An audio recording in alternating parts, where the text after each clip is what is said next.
guys like Fauci get up there and start talking, you know, he doesn't know anything really about anything, and I'd say that to his face. Nothing. The man thinks you can take a blood sample and stick it in an electron microscope, and if it's got a virus in there, you'll know it. He doesn't understand electron microscopy, and he doesn't understand medicine, and he should not be in a position like he's in.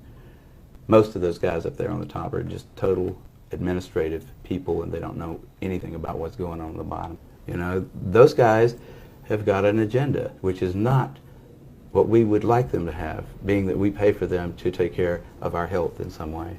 They've got a personal kind of agenda. They make up their own rules as they go. They change them when they want to, and they smugly, like Tony Fauci, does not mind going on television in front of the people that pay his salary and lie directly into the camera.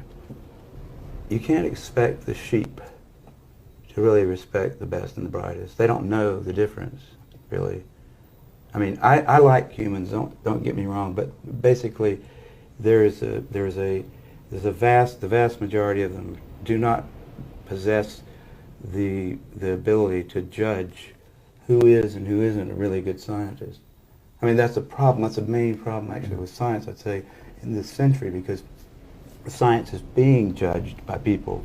Funding is being done by people who don't understand it. Okay, who do we trust? Fauci? Fauci doesn't know enough to, you know. If Fauci wants to get on television with somebody who knows a little bit about this stuff and debate him, he could easily do it, because he's been asked. I mean, I've had a lot of people, president of the University of South Carolina asked Fauci if he'd come down there and debate me on the stage in front of the student body, because I wanted somebody who was from the other side to come down there and balance my, because I felt like, well, these guys can listen to me, but I need to have somebody else down here that's going to tell me the other side. But Fauci didn't want to do it. How do they misuse PCR to estimate all these supposed free viral RNAs that may or may not be there? I think misuse PCR is not quite.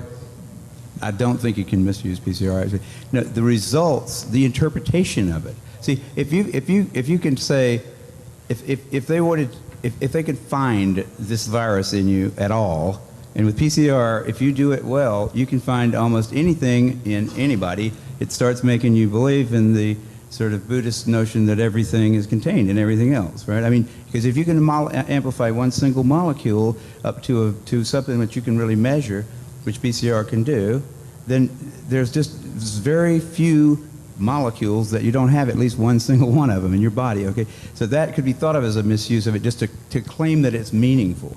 It's a process that's used to make a whole lot of something out of something.